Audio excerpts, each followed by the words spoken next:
प्रमद बर'खौ बिजेपिजों थाफानायनि दाय हमो दायनिगिरि प्रमद बर'आलायनो बिटिसिखौ बिजेपिनो फानबाय खिन्थु बे बिजेपिनिनो मुख्यमन्त्री डक्टर हिमन्त बिश्व शर्माखौ बे मोजां होननानै बाख्नायो सर्बानन्द सन'वाला मोजां बेखौ बाख्नायो नरेन्द्र मदिया मोजां बेखौ बाख्नायो जुदि बिसोर जोबोद मोजांबा प्रमद बर'आ मोजां मानसिफोरजों थाफानाया मा गोरोन्थि जाखो दा हाग्रामाया मा लुबैदों गासै बिटिसिआव मा जायो आं मिथिया खिन्थु चिराङाव अपोजिशना हाद्रि जाबाय गैलिया अपोजिशना गैलिया आरो बियो मोनसे गोरोन्थि राजनैतिक रणकौशल खारन थांनाय एमपि इलेक्शन आरो बेनि उनावहाय जेनेबा दा बै एमएलए इलेक्शन बे समावबो बिथांमोननि रणकौशला गोरोन्थिमोन आरो हाग्रामाया दिनै एक्सुवेलि मा खालामनो नागिरदों बेखौ रावबो मिथिया गावनि दलनि मानसियाबो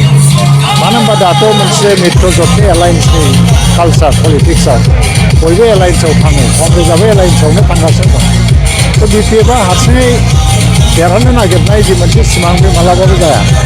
थ' बे सोर एलायन्सआव थांगोन दा बे कंग्रेसआवबो थाङा फार्स्टिं बे कंग्रेसजों सिं सिं आखाइबो हमलायो फार्स्टिं बियो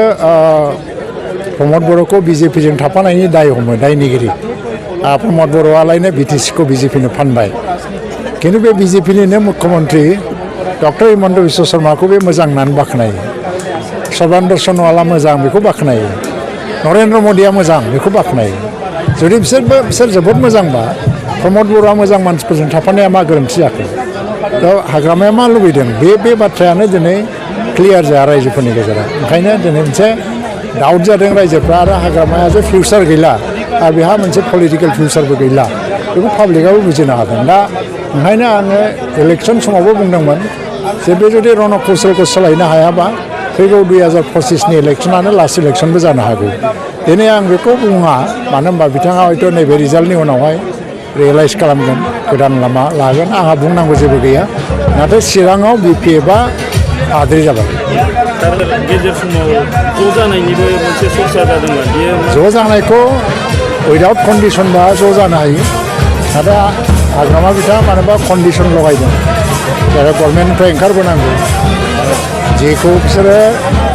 गावसोर एलायन्सआव थानाय समाव कंग्रेसआव थानाय समावबो आरो बिजेपिजों थानाय समावबो बिथांमोना गभर्नमेन्ट गारना ओंखारबोआखैमोन बेबो प्रमदखौ गभर्नमेन्ट गारना ओंखारबोनो थिनदों फार्स्टिं सिबा सोर जागोन मागोन थिग जाखानांगौ बेबायदि कन्डिसन जायोबा इउनिफिकेसननि बाथ्राखौ रायलायनांगौआ एसे आगान सुरनो गोब्राब जायो दा ओंखायनो